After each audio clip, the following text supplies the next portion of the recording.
Hello வஸ் இந்த வீடியோவில் மவுத் ulcer அதாவது வாய்ப்புண் எதனால வருதுன்றதை இந்த வீடியோவில் பார்க்கலாம்.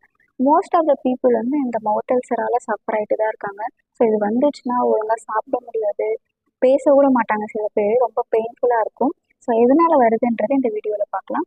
ஃபர்ஸ்ட் ஒன் ஹார்மோனல் சேஞ்சஸ், அதாவது menstruation time, pregnancy time, menopause time நம்மளுக்கு இந்த மவுத் அல்சர் வரும்.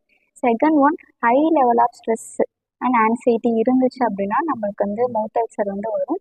Third one nutritional deficiency vitamin B12 deficiency, iron deficiency இருக்கிறனால நம்மளுக்கு மவுத் அல்சர் வரலாம். அடுத்து எதாவது அலர்ஜிக் ரியாக்ஷன் ஃபுட் மூலயமா, இல்லை நீங்கள் மெடிக்கேஷன் எடுக்கிறது மூலயமா, இல்லை டென்டல் கேர் ப்ராடக்ட்ஸ் யூஸ் பண்ணிருக்கீங்கன்னா அது மூலயமா உங்களுக்கு மவுத் அல்சர் வரலாம். அப்புறம் நீங்கள் ஏதாச்சும் அசிடிக்கான ஃபுட் சாப்பிட்டீங்க, ஸ்பைசியான ஃபுட் சாப்பிட்ருக்கீங்க அப்படின்னா ஸோ அது மூலயமா உங்களுக்கு மவுத் அல்சர் வரலாம். அடுத்து GIT, அதாவது கேஸ்ட்ரோ இன்டென்ஷனல்